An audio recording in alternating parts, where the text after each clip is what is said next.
Okay बच्चों, तो मैं हूं आपका शाहिद भैया या शाहिद सर। और हम लोग आज पढ़ने वाले हैं नई एनसीईआरटी का chapter 5 number play. Number play के फिगर इट आउट क्वेश्चंस को करेंगे पेज नंबर 122 से 123 का।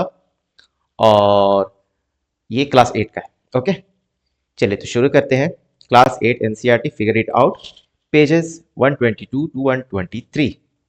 First question, the sum of four consecutive numbers, the sum of four consecutive numbers is 34. Okay, what are these numbers?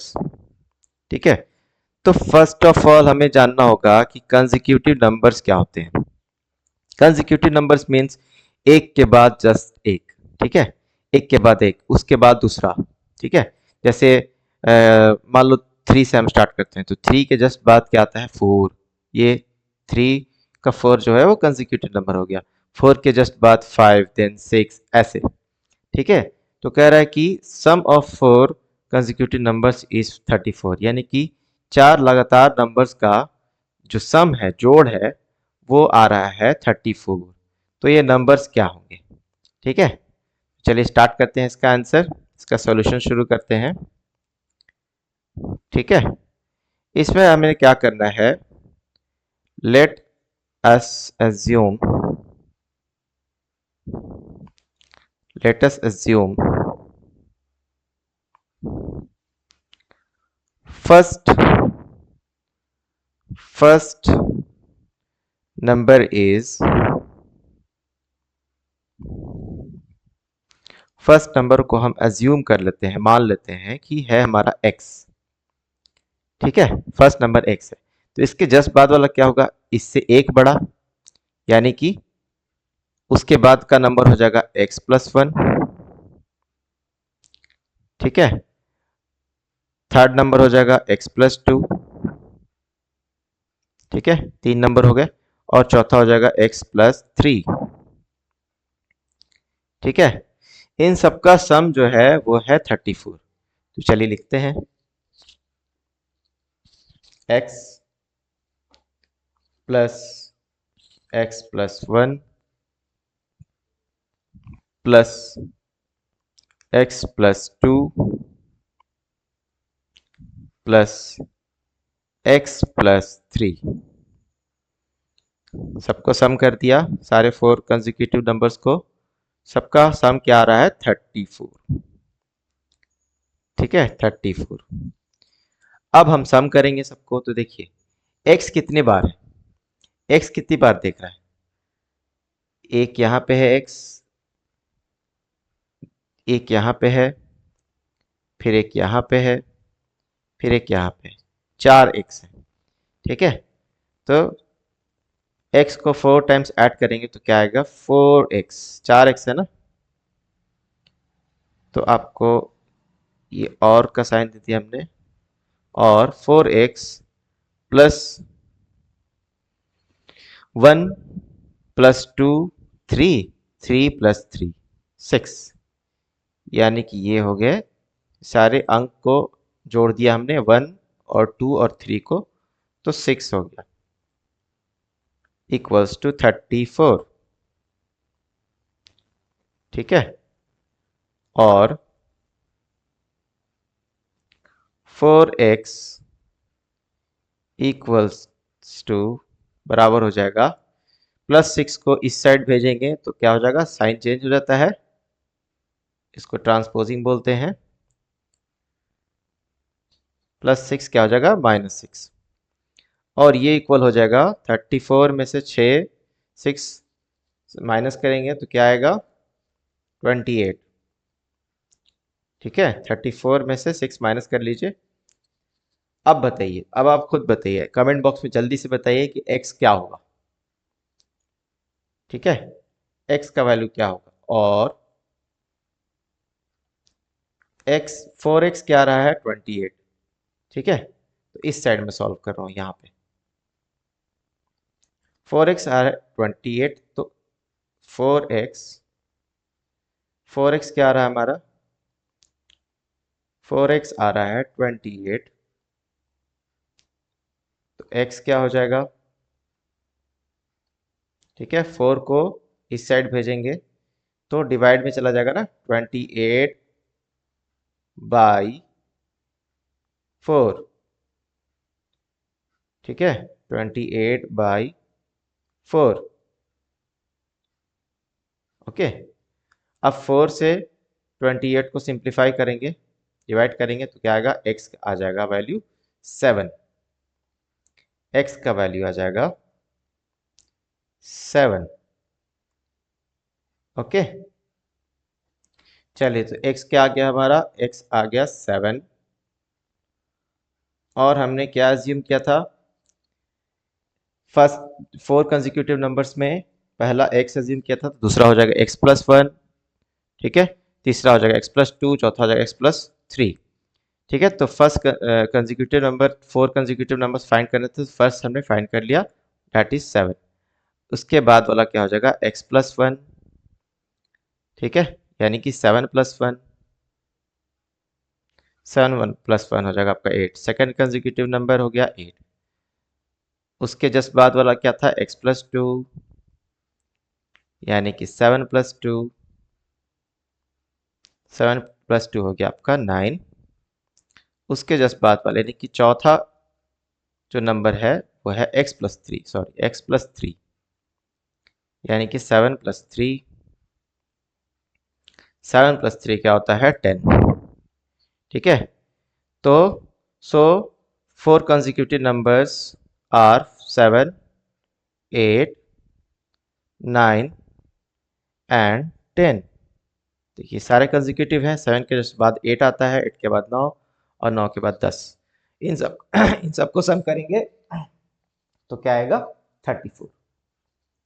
Okay, what is the second question, suppose p is the greatest of 5 consecutive numbers, describe the other 4 numbers in terms of p, ठीक है। p क्या है हमारा, question कर रहा है कि suppose करो कि p जो है वो क्या है, हमारा ग्रेटेस्ट नंबर है ऑफ 5 कंसेक्यूटिव नंबर्स, इसमें भी कंसेक्यूटिव नंबर्स है, यानी कि एक के बाद एक जस्ट 5 कंसेक्यूटिव नंबर्स हैं, उनमें p जो है वो सबसे बड़ा है। Describe the 4 other 4 numbers in terms of p, p के टर्म्स में आपको बाकी के 4 कंसेक्यूटिव नंबर्स बताने हैं, ठीक है। तो p क्या है हमारा, p हमारा ग्रेटेस्ट नंबर है, ठीक है। तो p से जस्ट छोटा वाला क्या हो जाएगा, p से जस्ट पीछे वाला, तो p सबसे बड़ा है ना, p से पहले और 4 होंगे, एक यहाँ पे होगा, दूसरा एंड देन तीसरा, देन चौथा। इन चारों नंबर को p के टर्म्स में बताना है, तो p के जस्ट पहले वाला क्या होगा, p से एक छोटा, यानी कि p-1, ठीक है ना। उससे जस्ट पहले वाला क्या होगा, p-2, ठीक है। उससे जस्ट पहले वाला p-3, एक एक कम करते जा रहे हैं ना। उसके जस्ट पहले वाला क्या होगा, p-4, ठीक है। p से एक पहले वाला, p से एक छोटा हो गया, माइनस कर दिया 1, ठीक है। उसके बाद एक और -1 किए तो -2 हो जाएगा, है ना। p-1 में से एक और माइनस सब्ट्रैक्ट कर लेंगे, घटा लेंगे, तो क्या होगा ये p-1 क्या होता है, -2, p-2, यही p-2 मैंने यहाँ लिखा है। p-2 में से एक और घटा लेंगे, एक और सब्ट्रैक्ट कर लेंगे, माइनस करेंगे, तो p-3 हो जाएगा, है ना, p-3 हो जाएगा। p-3 में से एक और कम, एक और छोटा कर लेंगे, तो ये हो जाएगा p-4, ठीक है। तो ये 4 नंबर्स क्या हो गए हमारे कंसेक्यूटिव नंबर्स। जो बड़ा p है तो उससे छोटे वाले क्या हो जाएंगे, p-4, p-3, p-2 and p-1। ये आपका हो गया आंसर। ये बहुत अच्छा क्वेश्चन है। For each statement below determine whether it is always true, sometimes true, never true, ठीक है, यानी कि कोई हमेशा ट्रू होगा, समटाइम्स ट्रू यानी कभी ट्रू है कभी फॉल्स है, नेवर ट्रू मतलब कभी ट्रू नहीं होगा, ठीक है, यानी फॉल्स है। Explain your answer, mention examples and non examples age appropriate, justify your claim using algebra, यानी कि आपको एग्जांपल के साथ अगर ट्रू है या समटाइम्स ट्रू है या नेवर ट्रू है तो आपको एग्जांपल के साथ बताना है चलिए इसको एकदम आसान तरीके से समझेंगे। फर्स्ट क्वेश्चन क्या है? The sum of two even numbers is a multiple of three. The sum of two even numbers is a multiple of three. ठीक है, तो चलिए एग्जाम्पल से समझते हैं। Sum of two even numbers, तो इवन नंबर क्या होते हैं? जो डिविजिबल होते हैं टू से, यानी कि टू और फोर और सिक्स। ठीक है, तो sum of two even numbers, तो टू और फोर को ऐड करके देखते हैं। Sum of two number even numbers is multiple of three. Two plus four six. क्या सिक्स थ्री का मल्टीपल है, यानी थ्री के टेबल में आता है? यस आता है, थ्री टू ज़ा सिक्स। ठीक है, तो ये यहाँ पे ट्रू हो गया। ठीक है, लेकिन और भी ऐसे एग्जांपल्स देखेंगे हम, जैसे कि और कोई दो इवन नंबर्स को ऐड करके देखते हैं, सम करके देखते हैं। जैसे टू और सिक्स को ऐड करके देखते हैं। टू प्लस सिक्स क्या आ गया आपका? एट। तो क्या एट मल्टीपल ऑफ थ्री है? कह रहा है ना, the sum of two even numbers is a multiple of three. Sum of two even numbers is multiple of three. तो एट थ्री का मल्टीपल है? थ्री के टेबल में आता है? नहीं आता है, तो यहाँ पे हो गया रॉन्ग। यानी कि ये फर्स्ट क्वेश्चन हो गया आपका सम टाइम्स ट्रू। ठीक है, सम टाइम्स ट्रू। ओके, चलिए अब सेकंड क्वेश्चन करते हैं। इसको इरेज कर देता हूं। Second question, if a number is not divisible by 18 then it is also not divisible by 9। यानी कि कोई एक नंबर अगर 18 से डिविजिबल नहीं है, यानी 18 से उसमें भाग नहीं लग पा रहा है, यानी कि कोई शेष रिमाइंडर नहीं बच रहा है, then it is also not divisible by 9, यानी वो 9 से भी वो डिविजिबल नहीं होगा। ठीक है, तो इसके लिए भी हम क्या करेंगे, एग्जाम्पल से समझेंगे। चलिए पहले देखते हैं 9 से 9 से कौन डिविजिबल है और 18 से डिविजिबल नहीं है। ठीक है, if a number is not divisible by 18।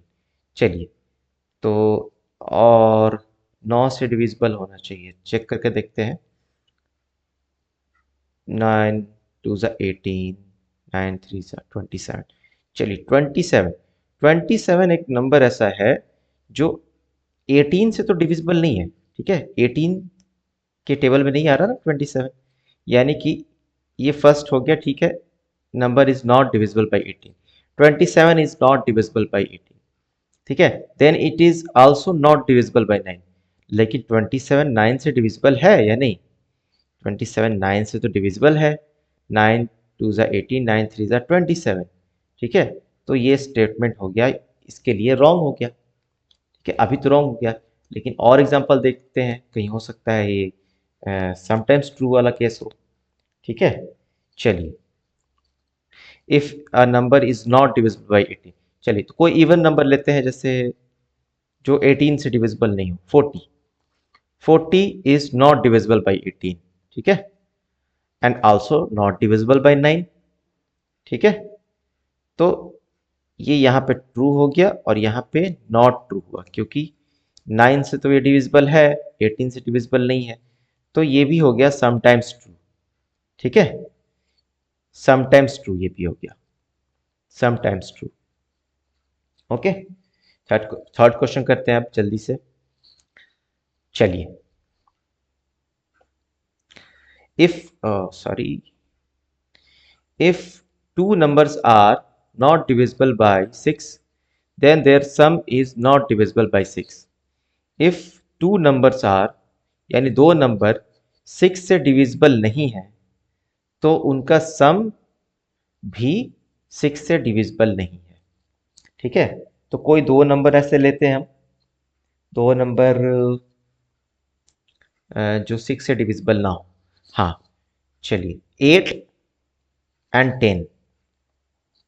if two numbers are not divisible by 6, 8 and 6 are not divisible by 6। ठीक है ना, 6 की टेबल में नहीं आते, then their sum is not divisible by 6। इनका सम क्या होगा? 8 प्लस 10 क्या होगा? 8 प्लस 10 क्या होगा? 8 प्लस 10 तो 18 हो रहा है। 8 + 10 तो 18 हो रहा है, यानी कि सम तो डिविजिबल बाई 6 हो गया। 6 3 ज़ा 18, तो यहाँ पे ये हो गया फॉल्स। ठीक है, यहाँ पे ये फॉल्स हो गया। चलिए अभी दूसरा एग्जांपल लेते हैं, कोई और एग्जांपल लेते हैं। 8 और 10 के केस में तो ये फॉल्स हो गया। अभी चलिए लेते हैं हम 10 and 11। 10 and 11 are not divisible by 6, then their sum is not divisible by 6। इसका सम क्या हो जाएगा? 10 + 11 21। 21 is not divisible by 6। ठीक है, तो यहाँ पे हो गया ट्रू। और इससे पहले जब हमने लिया था एग्जांपल 8 और 10 का, तो वहां पे हो गया था फॉल्स। तो ये भी हो गया आपका सम टाइम्स ट्रू। ठीक है, थर्ड क्वेश्चन भी क्या हो गया? Sometimes true. ये भी हो गया आपका sometimes true, sometimes true. ठीक है, चलिए fourth. The sum of a multiple of 6 and a multiple of 9 is a multiple of 3। The sum of multiple of 6 and multiple of 9, यानी 6 के मल्टीपल और 9 के मल्टीपल का जब हम सम करेंगे तो वो 3 का मल्टीपल होगा। तो चलिए 6 के मल्टीपल क्या हो सकते हैं? 6 के मल्टीपल हो जाएंगे 6, 6 2 ज़ा 12, 6 3 ज़ा 18 एंड सो ऑन।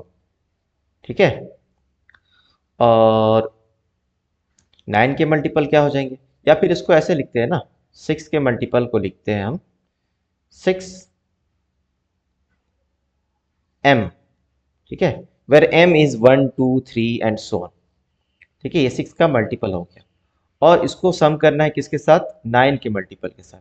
ठीक है, तो 9 का मल्टीपल हम ले लेते हैं 9 multiply n, where n is what? 1 2 3 dot dot dot. ठीक है, यानी कि 6 का 6 m का जब वैल्यू 1 रखेंगे तो 6 का मल्टीपल आएगा 6, m का वैल्यू जब 2 रखेंगे तो 6 का वैल्यू आएगा 6 2 ज़ा 12।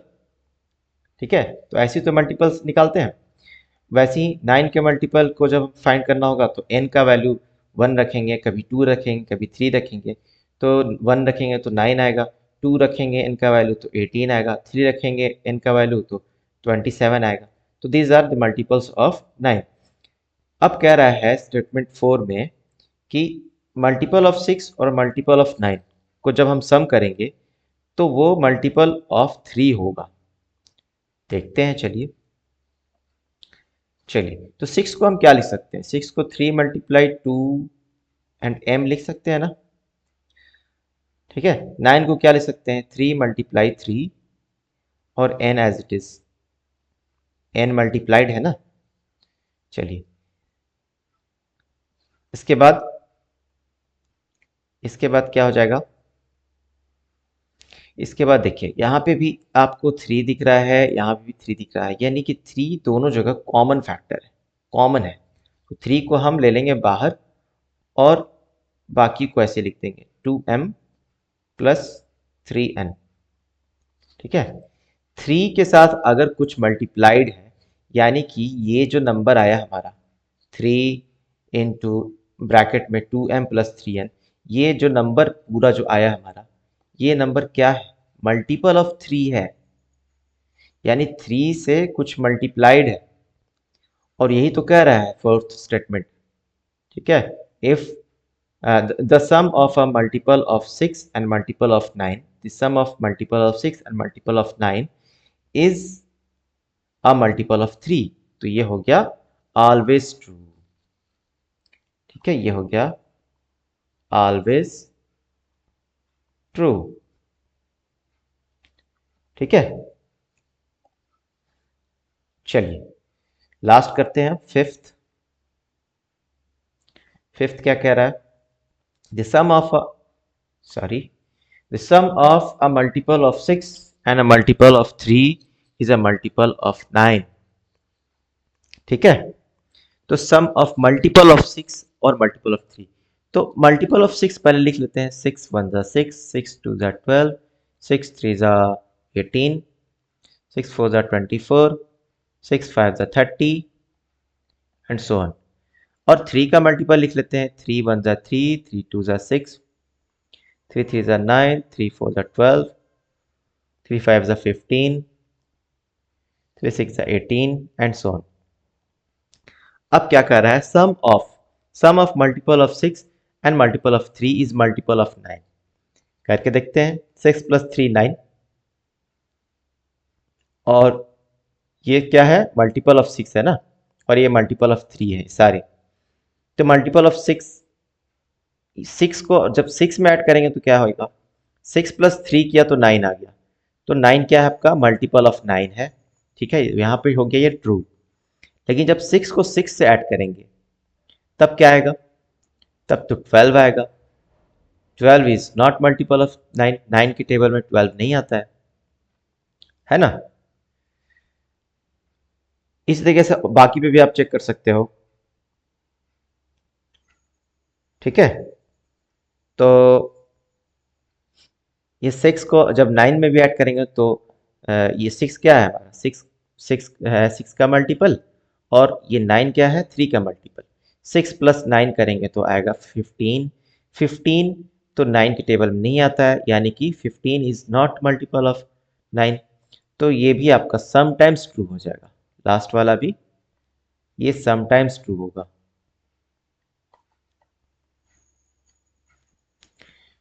ठीक है बच्चों, तो इसके बाद के क्वेश्चन हम नेक्स्ट वीडियो में करेंगे।